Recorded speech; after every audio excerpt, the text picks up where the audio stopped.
E aí, gente? Estamos começando mais um Braincast aqui nesse canal, que a gente fala sobre marca, sobre construção de marca e sobre outras coisas também, sobre vidas, sobre mentalidades, sobre ganhar dinheiro, sobre digital, marca digital, gestão de redes sociais e várias outras coisas. Que a gente der vontade de falar, que a gente fala, né? Eu tô com dois convidados aqui que eu tenho um carinho imenso por eles. Um deles é o Marcos. O Marcos, ele foi numa palestra minha lá em Itajaí. Na verdade, os dois são de Santa Catarina, agora que eu percebi. E os dois são professores. Eu não sei porquê, tá? Você que tá ouvindo esse podcast aí, eu não sei porquê, mas tem alguma coisa acontecendo que muitos professores estão sendo atraídos por esse movimento. Eu acho que tem alguma coisa relacionada ao ensino, relacionada aos projetos que tem vindo por aí na área de ensino, né? Mas eu tô com dois grandes professores. Um aqui é doutor, depois eu vou saber também, que eu não sei bem a especialidade da Nani, mas daqui a pouco eu vou saber também. Mas os dois, eles moram no meu coração. O Marcos, ele tava numa palestra minha lá em Itajaí, quando eu fui falar numa igreja.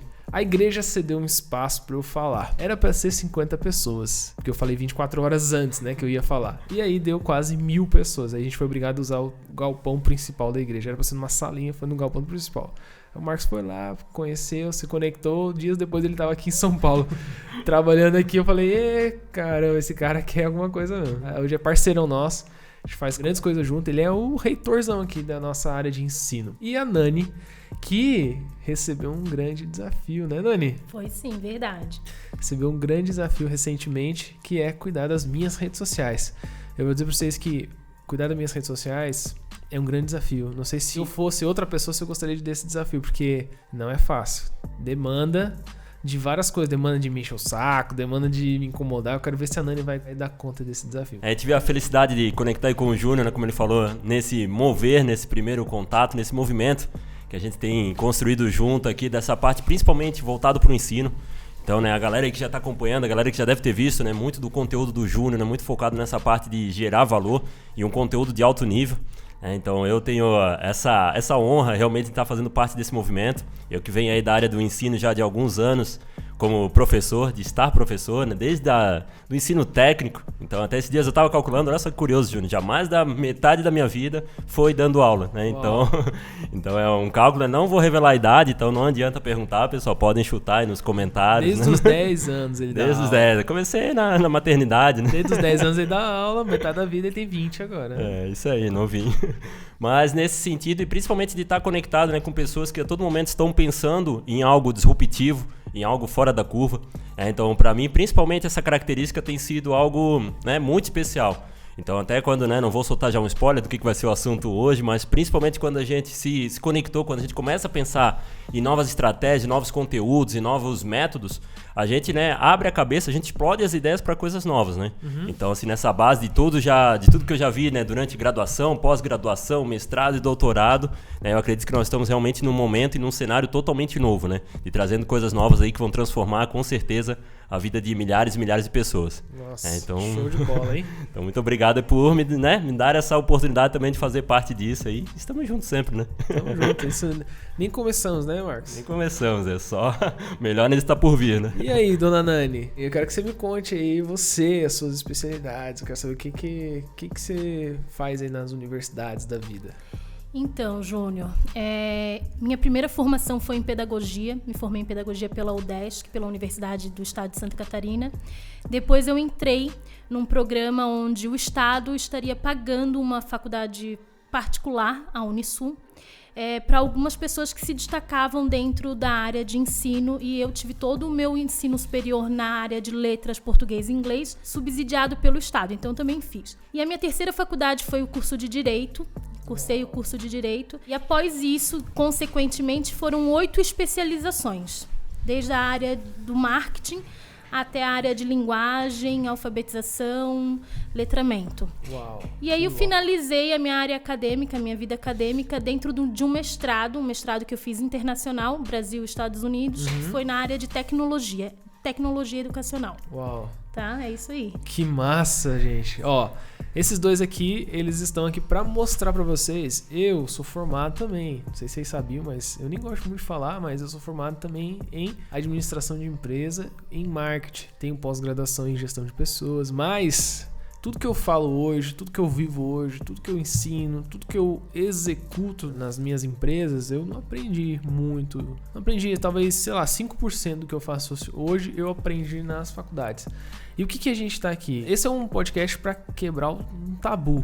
Qual é o tabu? De achar que universidade é o único lugar que detém o conhecimento. A gente está vivendo a era da informação. E a faculdade, universidade, escolas, elas fazem, ao meu ver, faz muito tempo que não é mais o lugar que detém o conhecimento. Na verdade, assim, gente, para mim, hoje, universidade e faculdade, ela detém um conhecimento um pouco desatualizado. A maioria das vezes pode ser a faculdade mais incrível que for, pode ser o lugar que for. Hoje a internet é tão rápida, o que eu fazia mês passado não é a mesma coisa que eu faço hoje. E eu aprendi com a internet. Nem livros são tão atualizados. Quando eu falo isso, eu falo de coisas que eu preciso fazer agora. Execução, ferramentas que eu preciso. Então, faculdade não ensina, livro não ensina, nada ensina. O que ensina é você estar atento ao que as pessoas estão fazendo agora. Toda hora alguém inventa um negócio novo que pode te ajudar bastante, tá? Pra gente começar, de fato, e a gente conversar aqui, quem preparou esse podcast foram eles aqui, tá? Porque o Marcos é responsável por todo o conteúdo. Ele é o responsável pelo PPP. Pra quem não sabe o que é PPP, isso aqui é linguagem, você sabe, né, Nani? Sim. Isso aqui é linguagem de quem manja de escola. Eu mexi com PPP também, sabia? É sério? É verdade. Quando eu trabalhava no CIE, Centro de Integração Empresa-Escola, eu tinha que ir nas escolas puxar o PPP das escolas para saber se eles poderiam ser jovens aprendizes e estagiário. Tem que ter uma cláusula. Tem que estar lá na cláusula. E aí, às vezes, a escola, o aluno era da escola estadual, sei lá das quantas, queria ser estagiário de administrativo, geralmente estagiário de escola ensino médio, é administrativo, é tarefas mais simples, né? Aí tem que estar lá no PPP. Eu tinha que ir lá na escola, porque senão a escola podia tomar um processo e a empresa também podia tomar um processo. E por assinar um contrato de estágio, sendo que no PPP não estava vigente ali, né? Então, por isso que eu entendo um pouquinho de PPP. PPP é Plano Político Pedagógico. É isso aí, né? E antes da gente começar essa conversa, que vai ser um papo bem massa aqui, eu quero que rode a nossa vinheta, que é a parte mais legal desse podcast, é a vinheta. Então vai lá, roda a vinheta. Braincast.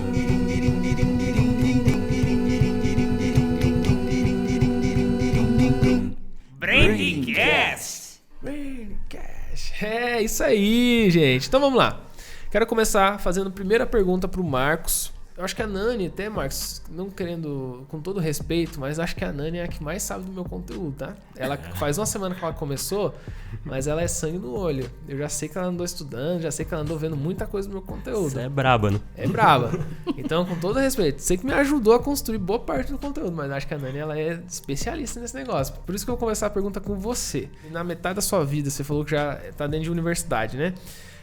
O que você sente assim, quando você entrou no mundo aqui, quando você veio para São Paulo, quando você começou a ver na prática que o Brain, principalmente o Brain, porque você é formado em design, minha área de formação é design. Publicidade e propaganda. Isso, minha área sempre veio na linha do design. Então, minha graduação em design, minha pós em gestão estratégica de design, depois mestrado, doutorado, também nessa linha de gestão design. Então, pensando em processos, projetos de design para implementação em várias áreas, né? Como eu sei que hoje está no inconsciente coletivo das pessoas que Brain tem a ver com design, você deve ter visto muito falar sobre Brain lá, né? E o que você sentiu de mais diferente, assim, do que você viu? Você pode falar também, tá? Você pode conversa aberta aqui, tá? A pergunta pra ele, mas você pode puxar alguma coisa aí também. Se você quiser complementar. O que você viu aí de diferente que não se aplica lá na faculdade, lá na universidade, não se aplica para os alunos e você vê que na prática o negócio é diferente, você viu assim, uma sacada legal que a gente faz aqui que não tem nas faculdades. Não, com certeza, Júnior. Assim, o principal diferencial que eu vejo em todo esse projeto, né? Até a Lito bem falou, da questão principalmente do time. Eu vejo que aqui a gente tem uma velocidade, né, 100 mil vezes, muito mais, assim, de ter um feeling do mercado, das transformações, das mudanças, na questão de comportamento, na questão dessa própria captação de informação do mercado. Então, tudo que a gente pensa de estratégia, tudo que a gente pensa em método, ele é o máximo atualizado, que é um grande diferencial que tu falou até nesse contexto da academia, né? Então, eu acredito que a Nani também deve concordar muito com essa visão, que muitas vezes até no âmbito acadêmico a gente trabalha com alguns métodos, a gente já tem muito essa experiência de ouvir até sobre o brand muito focado no âmbito da gestão de marca. Então, né, eu que venho da área do design, então quando a gente fala de brand no design, é muito dessa questão da gestão da marca corporativa, né, de você pensar na marca como uma combinação de vários elementos que vão ter essa associação, esse significado, mas muito num âmbito corporativo, de eu pensar numa marca para uma empresa, de eu pensar numa marca para um negócio. E principalmente aqui, quando nós começamos a mergulhar nessa característica do personal brand, né, do brand para pessoas, e que a gente começa a aprofundar nisso, a gente vê que é muito mais a fundo. Então a gente pensar assim, em característica, né, quando a gente fala ali de pensar nos signos, de pensar nos elementos que vão ser associados à memória e significado, né, de uma pessoa que está se posicionando no digital, né, o nosso nível de apuração e nosso nível de detalhamento realmente ele é exorbitante, tem um nível de qualidade, né, muito maior até do que a gente pensar só numa marca no âmbito corporativo. Então acho que essas nuances, principalmente, né, de trabalhar o personal brand, de trabalhar todo esse feeling, que até o Júnior muito toca nisso, né? O Júnior tem uma característica assim, né? Eu acredito que de todas as pessoas que eu já tive a oportunidade de trabalhar assim criativamente, né, na questão conceitual, é uma das pessoas mais disruptivas mesmo a nível de conceito, a nível de ter ideias. Né? Então muitas vezes ele está sentado assim do lado do Júnior e do nada ele solta uma sacada que a gente diz, meu Deus, né? Como que ninguém viu isso antes? E pro Júnior parece ser tão natural, parece ser tão, assim, realmente do feeling, né? Então ele já puxa... Obrigado, eu recebi isso como elogio. Muito com obrigado. Certeza. Vindo de um doutor... Com certeza, então tá validado. Mas é muito nesse nível, né? Então de pensar outras características que vão além daquele manual de identidade da marca, além daquele manual, daquele documento já estabelecido. Então muitas vezes aqui o projeto ele sai de uma maneira totalmente personalizada, ele sai de uma maneira com muitas características dessa pessoa que está se posicionando no digital por causa disso, porque daí tem essa questão do feeling, tem essa questão dele estar muito atualizado com o time de mercado e tem vários outros fatores, né, que a gente sempre olha dentro de um processo de brand. Então é um outro mover, eu penso que é um outro momento, né? Então a gente que vem muito de uma cultura forte do marketing, agora se aprofundar e mergulhar nesse brand, eu vejo que a gente está criando um novo cenário, né, que vai impactar realmente muito todo esse âmbito, né? Que massa. E aí, Nani, o que é que você viu de diferente até hoje? Você enxerga lá nas faculdades, é o que você está vendo na realidade? Então, eu faço um paralelo desde a educação infantil, o ensino fundamental, médio, onde a gente vem com uma cultura educacional, onde as crianças elas são educadas a ser mão de obra. Né? Uma questão muito mão de obra, onde elas não estão sendo trabalhadas para o pensar. Então, tanto que dentro das salas de aula, as crianças passam muito mais tempo copiando do que realmente exercitando e colocando a mão na massa. E aí elas vão para o ensino médio, um ensino médio muito tecnicista, aonde o que acontece? Aí os adolescentes e os jovens, onde a gente já perde grande parte deles para o mercado de trabalho, onde eles deixam de estudar e passam a trabalhar, o que acontece? Eles perdem o interesse. Por quê? Porque o mercado de trabalho, o empreender dentro, né, do que a gente vive, é muito diferente do conteúdo dentro da sala de aula. E quando a gente vai para o nível universitário, a gente encontra profissionais que saem habilitados dentro da área acadêmica que não sabem se posicionar dentro do mercado. E hoje, trabalhando com o Júnior, trabalhando na X-Brand, né, estando aqui com toda essa galera, né, que movimenta esse mercado de branding, o que a gente encontra? É realmente a necessidade do posicionamento. Um arquiteto que saiba se posicionar, que saiba ser referência dentro do mercado, um médico que se posicione nas redes sociais, e muito disso não tem dentro da universidade. Ele tem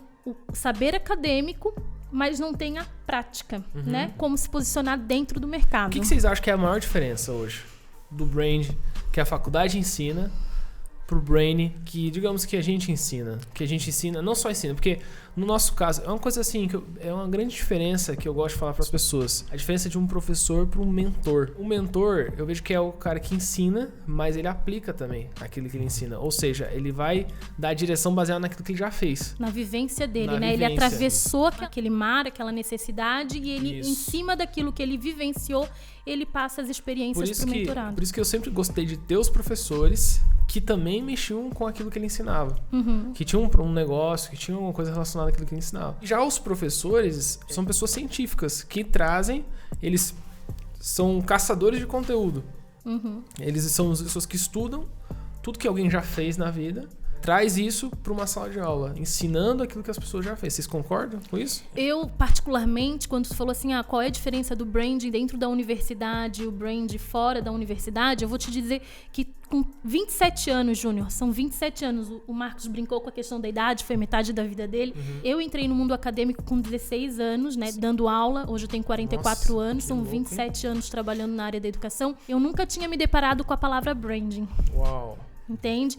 Em nenhum nível de estágio acadêmico eu me deparei com a palavra branding. Para o mundo acadêmico eu acho que é um mistificado ainda, não existe. Não existe. Não existe. Que louco, hein? E eu que venho até de uma área, vamos dizer, mais próxima, né, da área do design, que a gente acaba tendo isso até na própria grade curricular do curso. Na grade, matéria brand. Isso, tem a matéria brand, mas é muito naquele sentido ali, né, da gestão de uma marca, mas ainda muito focado naquele, né, clássico 4 P's do marketing, né? Então vamos pensar o produto, o preço, a praça, a promoção.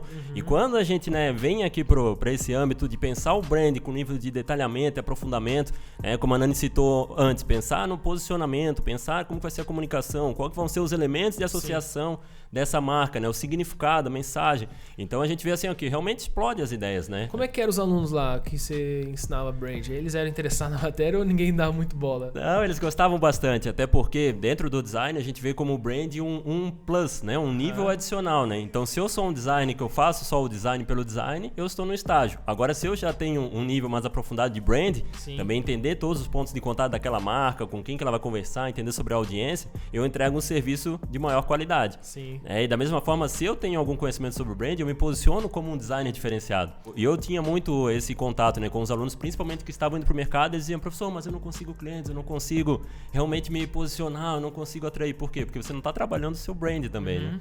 Então, né, da mesma forma que você aprende isso para aplicar, é aquela história que o Júnior comentou agora há pouco, né, de ser o professor e de ser um mentor também. Sim. Então, procurei sempre ter, em paralelo à academia, ter também essa vivência de estar sempre no mercado. Né? Pra quem não sabe, o Marcos tem produto, lançou, tem alunos aí e tal. O produto dele é animal, ele ensina a pessoa a fazer... Ensina designer, né? Ensina design. Designer que as faculdades nunca ensinaram. Isso. Ensina o famoso ser designer, né? Então, essas habilidades multidisciplinares que também é o que a gente se aprofunda no brand, né? De não pensar não só no produto, mas pensar em todo esse contexto que tem em torno da marca e que também vai ajudar na comunicação, né? Então, quando a gente fala ali muito forte de memória e significado, é um conjunto de elementos, né? Que dentro da academia, na grande maioria dos livros, a gente não encontra esse nível de detalhamento. De dizer, por que existe esse tal de elementos de associação da marca? Eu nunca vi ninguém falando sobre isso, eu nunca vi, né, um nível de caráter, um gesto que a pessoa faz com a mão faz sentido dela usar isso repetitivamente. Não, isso não né? existe. Isso não existe, né? Não existe lá na faculdade, não. Isso não existe. Então, é realmente esse pensamento disruptivo, né, que a gente vem criando e trabalhando aí nas estratégias que está fazendo toda essa diferença no cenário, né? Você acha que, eu não sei se vocês sabem, mas já tem 6 universidades, eu parei de mexer com isso, né, mas teve uma vez que eu me coloquei assim, com um leve interesse, e 6 universidades me procuraram para criar um curso de pós-graduação. Você acha que o que a gente ensina faria sentido dentro de uma pós, dentro de uma faculdade, dentro de uma universidade? Será que faria sentido para os alunos? Total. Eu vejo que grande parte das pessoas que saem de uma universidade, elas vão buscar uma pós-graduação porque elas ainda não se sentem preparadas. Se a tua pós-graduação ela for uma pós-graduação baseada em vivências e experiências, eu acredito que vai agregar muito valor às pessoas. Uma grande carência do mercado é falar de posicionamento. O branding como posicionamento. As pessoas ainda têm muito medo de se posicionar. Então eu acredito que sim, que é uma grande chance de estourar. Legal. E devolvendo a pergunta pra ti, Júnior, tu acha que esse pessoal vai estar preparado pra aguentar esse sacode? Essa pressão. Eu acho que seria uma grande disrupção.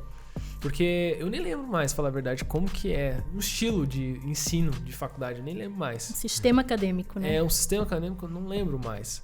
Então, hoje, eu vou muito no individual, vou muito no resultado. Eu não consigo nem gastar nem 10 mil da minha vida ensinando um negócio que eu já sei que não vai dar resultado. Porque a gente vai ensinar, tem que fazer tal coisa, não sei o que, só porque em tal lugar tá escrito isso, mas com uma coisa que você sabe que você nunca fez. Por isso que quando eu criei o método X4, o método do brand de dominação, 16 passos e tudo mais, o que eu foquei? Eu foquei em olhar, fazer uma engenharia reversa daquilo que eu faço.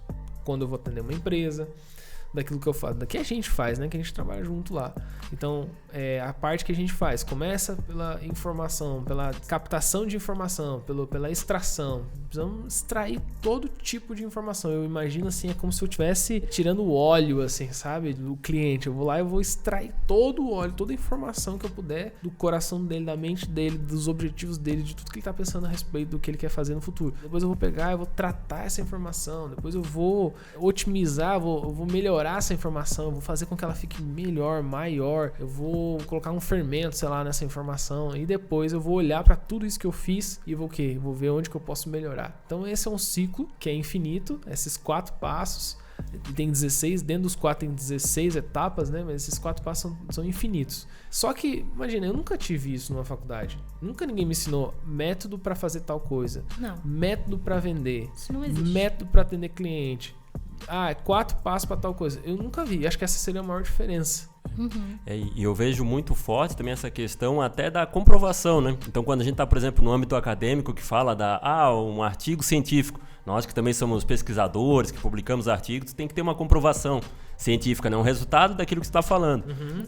E aqui do que a gente vê, principalmente da prática do Júnior, é que tudo aquilo que ele ensina, tudo aquilo que ele traz de conteúdo foi algo que ele já foi ao mercado, que ele já levou como uma estratégia e ele validou aquilo, já é testado. Foi testado e validado, né? Isso, então é algo assim, muito diferente, porque muitas vezes até a gente passa um método, passa uma citação de um autor, do fulano de não sei das quantas, que ele, né, gerou um método, gerou talvez até alguma tecnologia, mas nem sempre aquilo tem uma comprovação, ou talvez já foi feito um uso antes por aquele professor. Sim. Né? E aqui é esse grande diferencial. Então, tudo que tu aplica, tudo que tu ensina é algo que tu já testou e que tu já colheu os resultados. Sim. Né? Então, é um ciclo fechado. Teve uma coisa que um aluno do Marcos me passou que eu achei incrível. Que o Marcos, pra quem, até a título de curiosidade aqui do podcast, o Marcos quando dava aula, isso já é um puta diferencial pra mim. Quando ele dava aula, ele tava no meio da atividade, que a galera tava fazendo alguma coisa, ele ia lá e apagava a luz da sala, né? Isso. Conta aí um pouquinho. Essa era a técnica até que eu usava quando chegava naquele momento, né? Que a gente já sente que o pessoal tá um pouco, talvez até perdendo a atenção, né? Então dava muitas aulas assim de computação gráfica, de criação digital. E eu dizia pro pessoal, lembre sempre de salvar o arquivo, né? Então fica naquele modo automático, né? É o professor que tá falando, isso não acontece comigo, né? Uhum. E daí eu chegava, né? Como quem não quer nada, ia lá e dava aquela piscada singela na luz, né? E o pessoal, meu Deus, e agora? Vocês viram o que acabou de acontecer? Que boca profeta. O cara que falou da brincadeira que acabou a luz real. Eu fui lá ver, lá fora. Vocês nem sabem, o relógio tá caído. Vai ter que vir Enel aqui. Vai ter que vir doideira aqui. Meter o pé lá no relógio lá. Mora em casa, né? Meter o pé lá no relógio. Os fios tá tudo jogado, tá dando curto. Tu viu o que é uma estratégia validada, então? Quando a gente fala, acredita que funciona. 1 hora depois a gente volta a gravar o podcast. Então vamos voltar da onde a gente parou. A gente estava falando, esse podcast aqui, falando sobre o brand que não existe nas faculdades. Eu quero saber de vocês, que tipo de matéria, se a gente fosse fazer um curso de brand... Assim, hoje a gente tem pós-graduação. Antes eu queria perguntar outra coisa. A gente tem pós-graduação de brand. Vocês acham que deveria existir uma graduação sobre brand? Olha, eu acredito que sim. A gente tem bastante... O brand em si, ele tem várias vertentes. A gente consegue destrinchar o conteúdo de branding em várias etapas e subtópicos, onde a gente poderia, sim, ter vários conteúdos para trabalhar dentro de uma universidade. Aham. Tá, eu acredito muito nisso. E pós-graduação? Uma pós-graduação, que matérias que vocês... Baseado hoje, o brand que a gente ensina tem 3 pilares... Tem o pilar da cobertura, o pilar do herói, o pilar das ferramentas. Dentro do pilar do herói tem 25 elementos. Dentro do pilar das ferramentas tem 2, mas tem uma pancada de coisa embaixo de cada um desses 2, né? Que seria mais importante, assim, no nosso curso que a gente vai criar aqui de brand nas faculdades. Eu vejo que só esse método, né? Esse nosso método que o Júnior trabalha, principalmente nesse processo de arquitetura de brand, já daria, né, um curso, uma graduação por si só, né? Porque, né, ali é um nível de detalhamento, quando a gente entra nesses... Só o pilar ali da cobertura, vamos pensar assim, se o pilar da cobertura fosse 1 ano de graduação, o pilar do herói, depois as ferramentas mais 1 ano, a gente já teria, né, uma graduação aí de 3 ou 4 anos, né? Ixi, eu já quero desistir já. Já. 4 anos pra assinar tudo isso. E pra detalhar tudo isso, assim, né? Então, uma carga de conteúdo muito grande, assim, né? Só que, claro, no nosso time, assim, pra nível de mercado mesmo, a gente aproxima isso, né? Encurta muito mais e faz ele muito mais específico, né? Então, isso que eu vejo, assim, que se fosse passar para uma adaptação disso e para uma graduação, teria que ser repensado principalmente essa forma, né? De como que a gente vai levar isso para esses jovens, né? Então eu vejo que o pessoal da graduação, principalmente, chega muito jovem na graduação para já ter esse nível de amadurecimento, de entender todos esses elementos, de entender todas essas ferramentas, entender sobre manifesto, propósito, tudo, e sair com uma aplicação prática, né? Porque, né, a nossa grande missão aqui não é só passar o conteúdo, né? Mas é sim ensinar e que esse conhecimento transforme a vida das pessoas e que elas transbordem, né? E transformem a vida de outras pessoas lá na frente, né? Senão a gente não atinge realmente o nosso objetivo principal. Deixa eu fazer uma pergunta. Você quer falar uma coisa? E eu traria ainda, Marcos, não só todo esse conteúdo, mas eu ainda faria um paralelo às aulas presenciais. Eu faria uma academy, eu transformaria essa universidade, uma ex-brand universidade, e traria as aulas de campo. Botar em prática, sabe? Vamos construir uma arquitetura de brand? Vamos trazer, então, esse pessoal. Ele vai lidar ali dentro com as pessoas e vai construir realmente, vai validar tudo aquilo, todo aquele conceito dentro da universidade na prática. Eu traria a parte de estágio, sabe? Os estágios. Então, eu traria isso pra dentro também da universidade. Legal. Vai lá, fala aí que depois eu quero trazer uma provocação aqui. Eu só ia aproveitar o gancho, né? Até nem sei se estou podendo fazer pergunta, mas aí devolver essa pergunta assim pro Júnior no sentido, Júnior, imaginamos o seguinte, então nós vamos pensar talvez uma graduação em brand, e quais seriam, assim, ao teu ver, né, os 3 pilares principais de um profissional de brand que a gente formaria para o mercado? Assim, o que é fundamental um profissional de brand ter para ele realmente causar esse impacto, essa transformação na vida das pessoas? Vamos lá. Eu acredito que brand é 2 coisas. Primeira coisa, ciência. Segunda coisa, feeling, vamos dizer assim a palavra. Ciência com sensibilidade. Ciência e sensibilidade. Existe a parte científica, mas existe a parte da sensibilidade. Eu acho que os pilares mais importantes hoje para um profissional completo primeira coisa, repertório. Eu não acredito num profissional de branding hoje, um profissional de branding que vai trabalhar dentro do universo do marketing digital, por exemplo. Eu não acredito num arquiteto de brand que nunca foi um gestor de redes sociais. Não acredito num arquiteto de brand que não sabe nada de tráfego. Não acredito num arquiteto de brand que não sabe de ferramentas de lançamento, que não sabe por exemplo, de administração de empresa, não sabe o que é um produto, não sabe o que é... Até no brand eu ensino isso. Não sabe como que monta uma empresa, não sabe... Gestão de pessoas.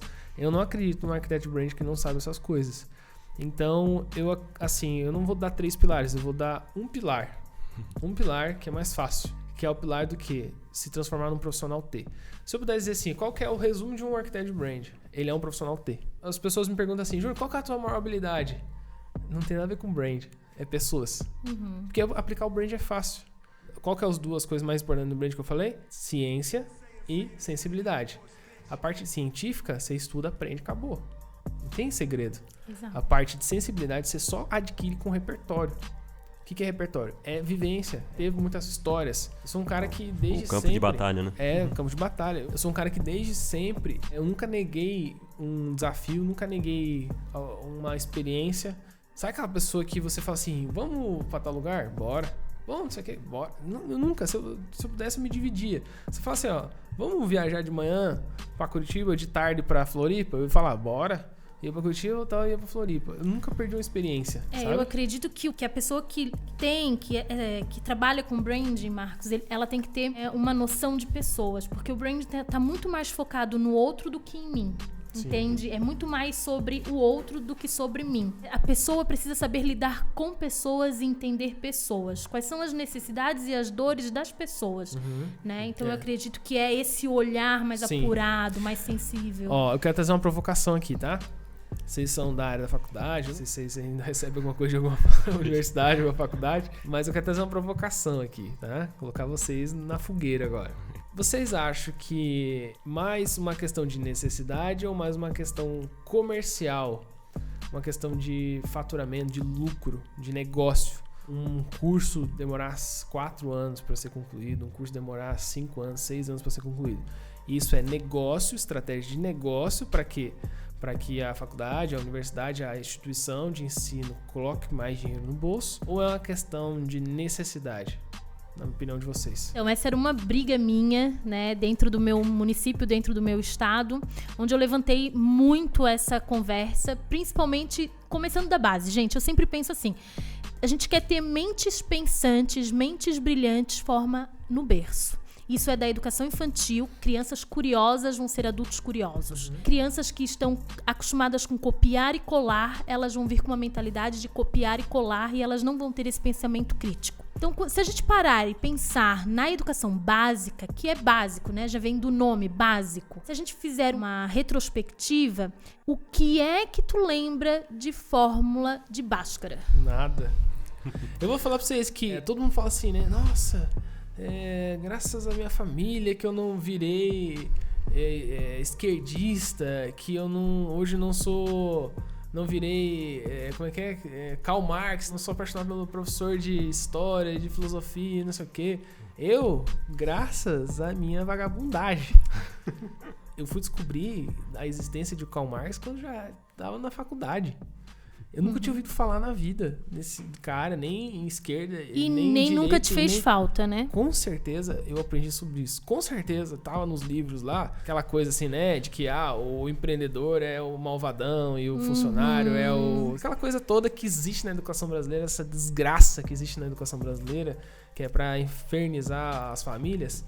Com certeza estava na minha escola, mas eu era tão vagabundo na escola, durante a escola. Que rico é ladrão. Que eu não vi nada disso. Eu lembro do ping-pong. Eu lembro do ping-pong, eu lembro de jogar futebol, eu lembro da quadra, eu lembro de gasear a aula, eu lembro de um monte de coisa. E eu vou te falar pra vocês, eu nunca fiquei em recuperação na vida. Mas assim, pelo menos essa foi a parte boa da vagabundagem, que eu não consigo lembrar, sabe? Dessas doideiras, não me infectou. Então, se a gente parar e pensar, né, nesses conteúdos, cateto do hipotenusa, raiz quadrada de... Né, o que isso trouxe ou traz pra gente hoje dentro? Te faz falta, Marcos? Não. Nunca me fez falta e até hoje eu quero entender por que eu estudei poríferos na sexta série. Só tem uma coisa que eu uso muito, que aprendi na escola, regra de 3. Alguns conceitos de matemática, isso é válido, né? Mas aí é que tá a tua pergunta. Pra que tanto tempo dentro da escola, com conteúdos inférteis, sim, entendeu? Onde a gente poderia acelerar e reformular todo esse conceito de estudo, né, de conteúdos dentro da escola, para que a gente pudesse acelerar o crescimento dessas crianças e desses adolescentes. Aí é que tem muita coisa por trás, né? O que rola aí por trás do dinheiro que é destinado à educação, à merenda, a transporte para esses professores. Tudo isso tem um porquê. E dentro da universidade não seria diferente. Eu penso sim que é comercial. Tem cursos, por exemplo, eu fiquei 5 anos dentro de uma faculdade de pedagogia, onde eu fiz 3 cadeiras de psicologia. Quando eu tava na 3ª cadeira, eu pensei, gente, já vi isso aqui na primeira fase, o que eu tô fazendo aqui de novo? Entendeu? Então, assim, é sim uma questão de custo-benefício. E é muito válido, né? Principalmente isso que o Júnior tocou, assim, do que a gente retém, né? Da quantidade, dessa densidade de conteúdo que a gente acaba recebendo, né? Se eu olhar até pelo meu caso, né? Só de graduação foram 4 anos, pós-graduação 2 anos, mestrado mais 2 anos, doutorado mais 4, 5 anos, agora com questão de pandemia e tudo mais. Então, se a gente olha aí, já são mais de 12 anos estudando, 12 anos, né, retendo conteúdo, né, absorvendo, mas o quanto desse conteúdo que realmente, né, foi marcante, que foi interessante e relevante para eu utilizar na minha prática profissional, na minha prática de mercado. Baseado no que você faz hoje. Né? Baseado no que eu faço hoje. Então, hoje, até quando nós criamos aqui todos esses produtos, essas estratégias, os métodos, a gente sempre pensa, né, na questão do learning experience, né, de ser uma experiência atrativa de ensino. Então, não é o tempo que vai deter a qualidade daquele conhecimento que a gente está passando para os nossos alunos, né, que a gente está compartilhando. Mas sim, a forma que eu vou levar ele para ter uma experiência marcante na vivência. Né? Então, quando eu falei aqui vamos formar um arquiteto de brand, ou vamos fazer uma graduação em brand de 1 ano, né? Não sei se você está ouvindo ou se você está vendo, mas o Júnior se retorceu aqui na cadeira, né? Ele diz, meu Deus, 4 anos para ensinar o cara. 4 anos para ensinar. Então, é algo fora até da nossa realidade, né? Por quê? Porque a gente vê que dá para ser algo mais sucinto, mas com um nível de qualidade, com um nível de pressão maior, né? Concentrado e ser mais aplicado, né? Eu até acredito nos 4 anos, mas não de cadeira. Sim. Eu acredito nos 6 meses de cadeira, estourando para qualquer assunto. Pode ser construir nave espacial. 6 meses de cadeira e aí quantos anos for necessário de prática, de caminhada. é o que ensina de verdade. O estágio prático, né? É o que coloca a pessoa, o indivíduo, com conhecimento. Não é a cadeira, não é o livro, não é a atividade. É a prática. Na prática tudo muda. Na prática até os métodos mudam. O meu método eu tenho que olhar e eu tenho que respirar fundo para conseguir encaixar ele na prática. Muitas vezes a gente tem vontade de falar assim, não, vamos pular essa etapa aqui e tal. E às vezes quando a gente tem muita experiência, a gente pula a etapa. Eu tô fazendo curso de pilotagem. E aí tem coisas ali no curso de pilotagem que você aprende para você desenvolver mais o carro, você aprende a pular algumas coisas. Por exemplo, tem uma técnica lá que é o punta-taco. É você trocar a marcha e acelerar ao mesmo tempo. Você aperta no freio para reduzir a marcha, só que você dá um tapa no acelerador para manter o giro alto. Então aquilo ali é um hackzinho que você joga para quê? Para manter o giro alto, para o carro não, a frente do carro não cair e não perder velocidade. Nos métodos é assim também. Quando você não tem experiência, você tem que usar um método certinho. Igual quando a gente faz carteira de motorista. Pare, sei lá, 10 metros antes da lombada, engata a segunda, não sei se vocês lembram disso, engata a segunda e deixa o carro ir de forma natural, sem estar com o pé em lugar nenhum, nem no freio, nem na embreagem. O carro tem que passar sozinho. Agora, quando você tem a técnica já, amigo, o método você joga pra cima. Lógico que você tem que fazer certinho. O resultado... Qual que é a treta que eu vejo, assim, de faculdade, eu vejo também nos meus próprios alunos? Qual que é o problema?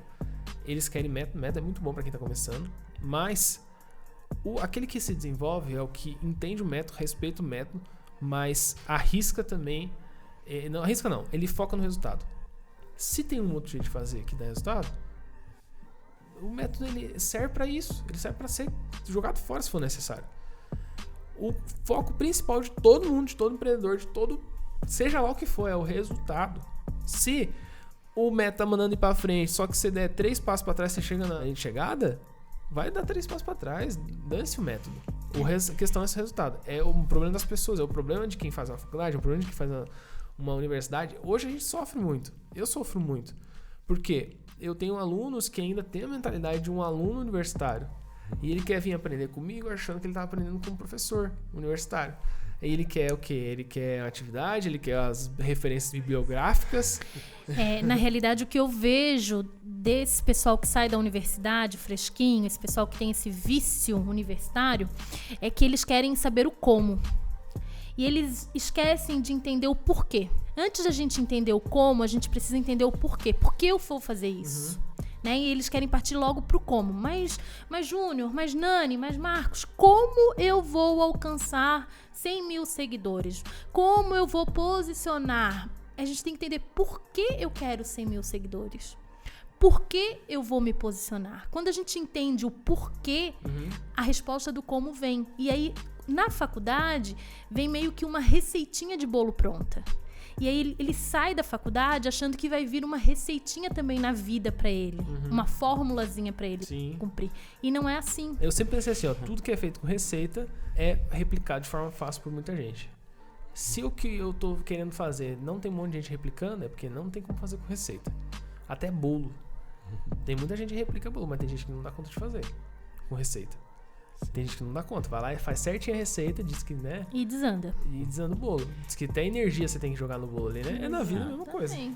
E eu vejo muito isso, né? Eu faço até uma analogia muito próxima com andar de bicicleta com rodinha e sem rodinha, né? Então, muitas vezes ali a gente vê que até o aluno passa por toda a vivência acadêmica, daí, né, uma frustração muito grande que eu sinto, né? Quando eles chegam naquele momento, terminei a graduação e agora vou pro mercado, e agora? Né? Agora eu não tenho mais o professor me cobrando os trabalhos, agora eu não tenho mais aquela média que eu preciso fechar daqui a tantos dias, né? A média daqui a 6 meses.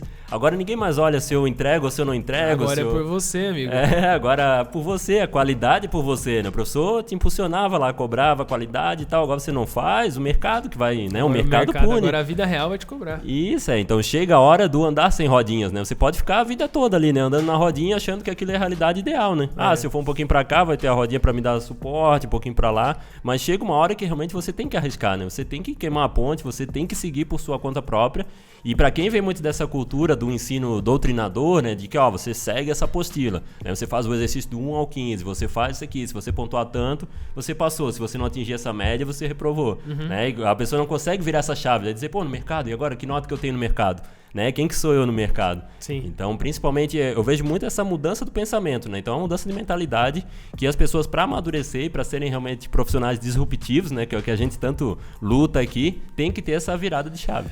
Olha só, agora eu quero trazer algo prático aqui para a mesa. Vou falar sobre os elementos da construção do herói. Eu quero saber de vocês o que a faculdade ensina e o que não ensina, tá? Como eu nunca fiz faculdade de Brain, nem curso de Brain, nem nada de Brain, eu não sei, realmente não sei. De verdade, sim, falando que eu não sei se ensina ou não ensina. Eu gostaria que ensinasse até. Mas, vamos lá. Na construção do Brain, na construção do projeto de arquitetura de Brain, nós temos a cobertura, herói e ferramentas. A parte mais importante da construção de memória e significado é a parte de herói. É onde nós temos 25 elementos, 25 programações, 25 tijolinhos, 25 estratégias que a gente constrói para quê? Para gerar memória e significado. Quanto mais uma gera de um jeito, outra gera de outro, é para quê? É para fazer a pessoa virar para a direita, para a esquerda, para trás, para frente, olhar para cima, olhar para baixo, lembrar de mim. Lembrar da marca. Lembrar da marca. A marca é a pessoa, a marca é a pessoa ou a empresa, né? Então nós temos 5 pilares que estão distribuídos esses 25 elementos. Pilar número 1, história. Número 2, discurso. Número 3, personagens. Número 4, signos. E número 5, segredos. Na verdade é segredos e signos, né? Número 5 é segredos e número 4 é os signos. No pilar número 1 nós temos história da criação, história da causa e storytelling. Vamos já começar com esse storytelling. Lá no curso de Brand ensina? Não. Dessa parte da formação do storytelling da pessoa, não. A gente se apoia muito no storytelling, né? Como a gente até falou antes ali, né? Dos livros, aquelas histórias que vêm da literatura, né? Mas a criação do próprio storytelling da pessoa se posicionando, isso acaba não sendo abordado. Jornada binária, jornada fragmentária, circular, jornada do herói e jornada polifônica. Não ensina. Não ensina. E quando a gente... 1-0 para nós. Não ensina. De fato, fui conhecer vindo trabalhar na equipe. Eu nem vou falar da história de criação e história da causa, que com certeza não deve ensinar também, né? E quando vai a fundo, né? Principalmente na história da causa, tudo isso aí não tem esse nível de detalhamento. Vamos lá. Agora, dentro do segundo pilar. Esse pilar aqui, o pilar do discurso, eu também acho que não ensina, hein? Boa parte que eu acho que não ensina na faculdade, nem no curso, nem na pós-graduação, nada de brand. Mas eu quero saber de vocês, tá? Se você tá ouvindo aqui e fala, não, lá na minha ensina assim, pode mandar aqui pra gente que a gente vai curtir saber. Segundo pilar, que é o pilar do discurso, nós temos tom de voz, mapa da empatia, nós temos slogan, lei dos grandes números e mantra. Vocês sabem o que é cada um desses, pode ser que não ensina com a mesma palavra, mas algum desses aqui ensina nas faculdades?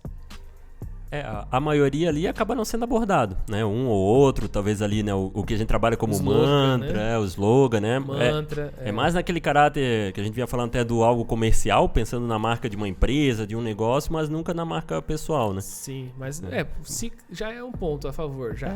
Vamos dar um ponto meio aí. Ponto. Meio ponto a favor, então tá... Talvez o mapa da empatia... O mapa da empatia pode ser uma ferramenta. Uma ferramenta que pode ser utilizada. Isso, também acho. Sim. Então nós temos aqui uns dois garantidos que não mexem, que é o tom de voz e o lei dos grandes números, então. Agora no terceiro pilar de personagens. Arquétipos, liderança, padrinho 2D, tribo e inimigos. O que é arquétipo? Duvido, né? Arquétipo nada, né? Não. Não ensina, né? Não. Liderando, nem aquele negócio do... Qual é que é? As 12... eu daria um meio ponto se eles ensinassem isso, pelo menos. Do Jung ali, dos 12 arquétipos? Não do arquétipo. O arquétipo eu já provavelmente não, mas outras ferramentas são parecidas com o arquétipo. Que é pra pegar a personalidade da pessoa. Tem aquele que é... fleumático, sanguíneo, tem um outro que é de 12, a roda da vida lá, né? Sim, a roda da vida. Vai ter onde ele vai ser influente, consanguíneo. Esse não ensinou na faculdade, tá? Esse a gente acaba tendo fora da faculdade, quando a gente vai estudar algo mais Tem, acho que, focado. Problema na faculdade também, que acho que só pode entrar na matéria o que for científico, né? Quando tem comprovação científica. Isso é uma treta. Porque às vezes é meio chato você conseguir uma comprovação científica de alguma coisa. Demanda um monte de gente velha, um monte de gente chata, às vezes, né? Deve ter uns legal também, né? Pra não ficar generalizando, mas deve ter um monte de gente chata que quer, tipo... assinar, e aí fica enchendo o saco que não quer assinar, né? Só para manter o negócio igual. Eu acredito que nunca nem vai ser falado, né, a questão de inimigos, né? Então a gente pensar numa estratégia e até nessa estratégia pensar até nos próprios inimigos é algo realmente fora da curva. Né? Liderança, padrinho 2D, que é a distribuição de poder, também não fala. Não. Tribo também não fala. Não. Vamos lá, segredo, 7 pecados, lado infantil. Não. Nada disso, né? Não. Tempero, que é elementos de exclusividade também, acho que não, né? Não. Código cultura, acho que também não. Ritual, mistério, experiência sensorial, deve falar, né? Experiência sensorial, sim. Eu lembro muito dos meus alunos de gastronomia fazendo, né, experiências sensoriais, mas daí com alimentos, né, com gosto, cheiro, sabor. Dentro de cada especificidade vai trazer esse assunto. Ao meu ver, as faculdades, as universidades, aí, as instituições de ensino que ensina Brand, acho que eles focam nesse último pilar, que é name, identidade visual, elementos de associação, talvez não, mas símbolos e trilhas sonoras. Esse sim. Exatamente isso. É bem aquele ponto, né, do brand só como uma gestão da marca, mas ela no nível de identidade corporativa, né? Então, quem assim, né, também entende da parte de design, da parte, né, do manual de identidade corporativa, né, de a gente montar até os elementos que vão compor toda a marca, né? E a gente sabe que quando a gente constrói uma marca, a gente já pensa também no símbolo dela, pensa daí no próprio nome que ela vai utilizar, da forma que vai ser aplicada, nos pontos de contato, no PDV e por aí vai.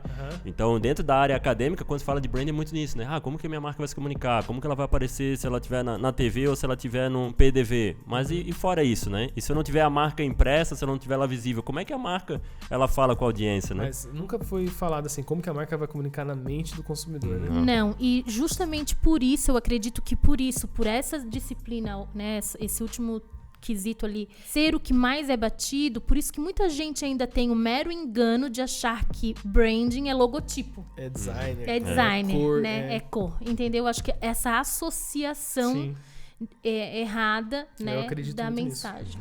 Vamos lá, pra gente finalizar isso aqui então. A gente tá vendo uma crescente, um movimento crescente de pessoas vindo estudar no digital.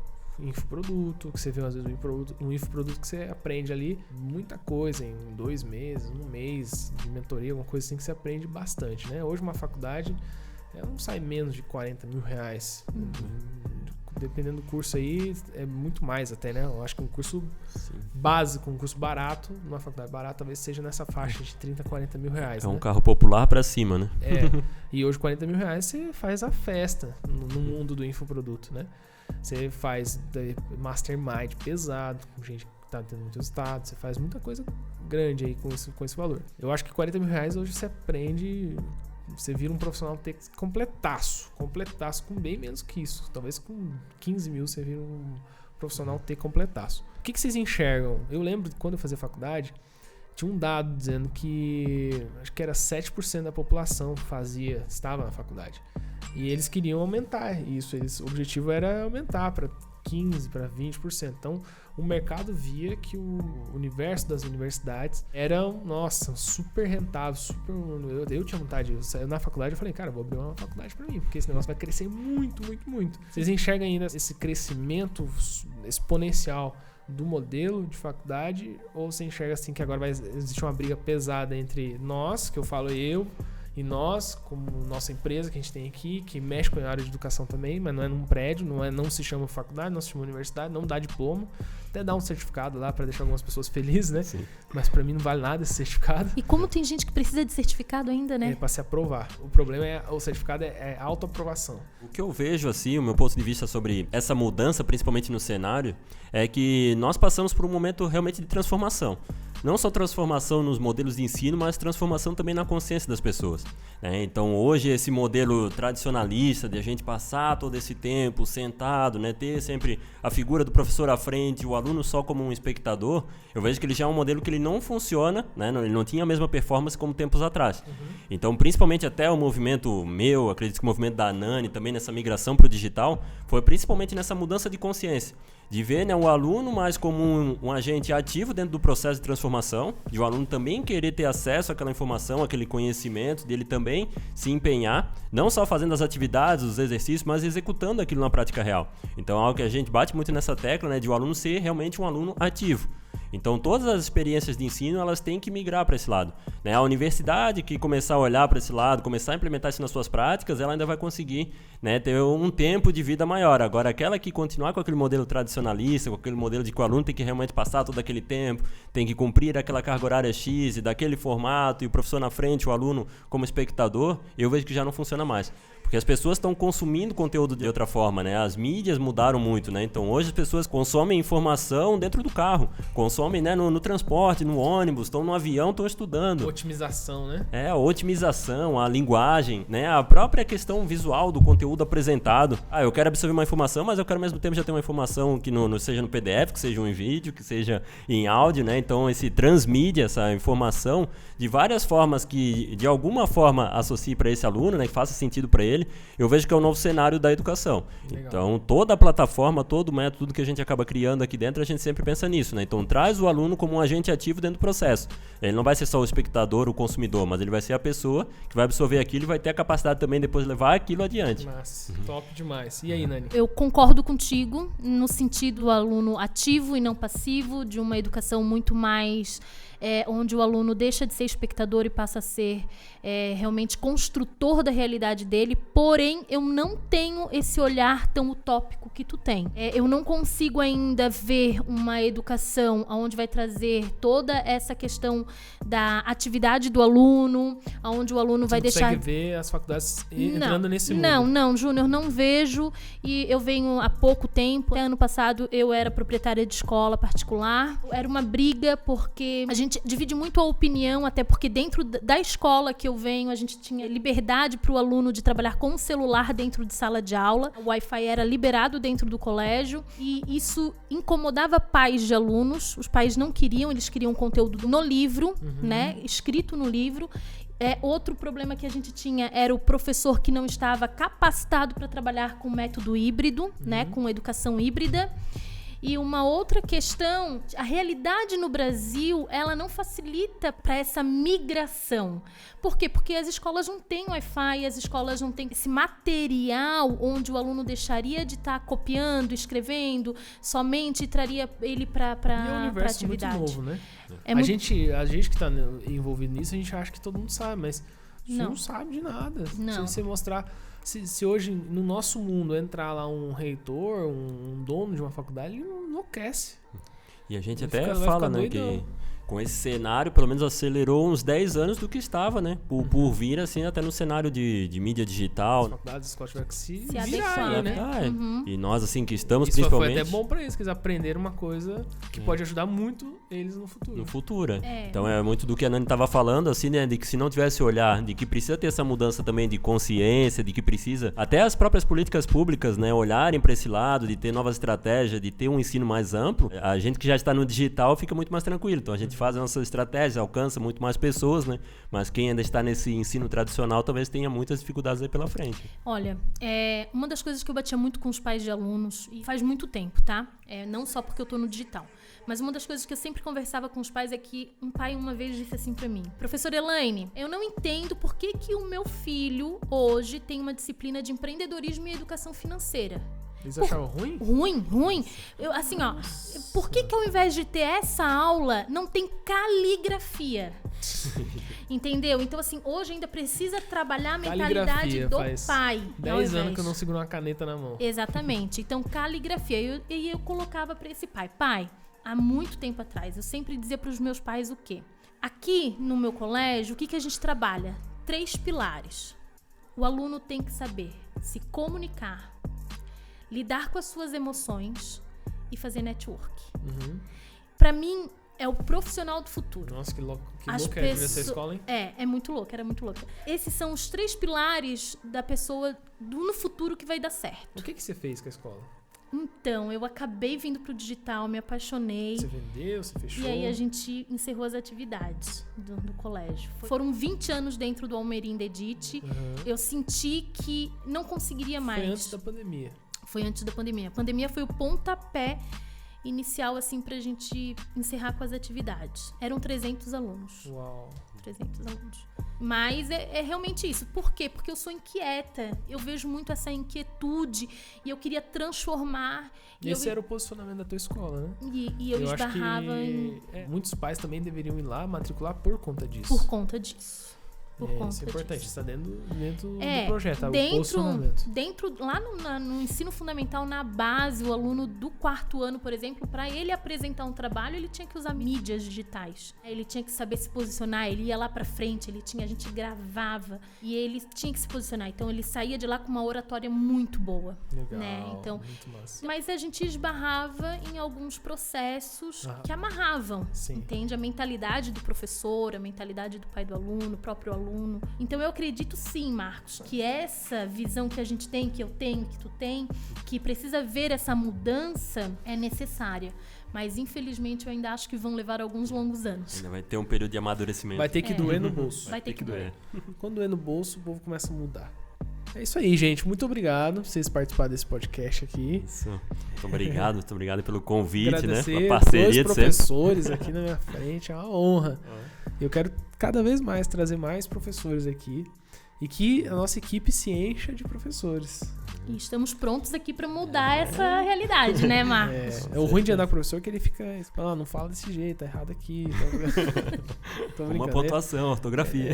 Eles são de boa. Eles são bem de boa comigo. Gente, então, muito obrigado. Quero agradecer pela presença de vocês. Quero agradecer pela presença de vocês também que ficaram comigo aqui ouvindo esse podcast. Você que assistiu no YouTube, você que assistiu aí no Spotify. Eu quero que você mande um comentário. Manda lá no meu direct pra eu saber que você assistiu esse podcast até o final. Manda lá um oi pra mim, falando, Júnior, assisti até o final aquele podcast lá, curti demais. Se você não curtiu, você manda também. Quero ver se você tem coragem de mandar lá que você não curtiu. Tô brincando. Será que tem gente que vem? Fala, Júnior, será? Os caras não contam, não tem coragem, não. Tô brincando. Bora lá. Aí tinha um monte de gente enchendo o saco dizendo que não gostou, só pra eu responder. Não tem problema.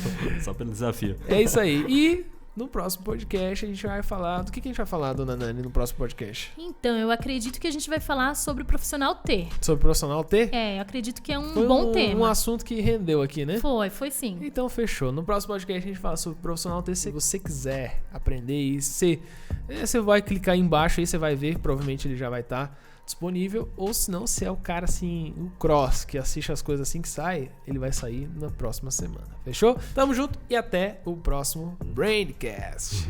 Valeu, obrigada. Brain.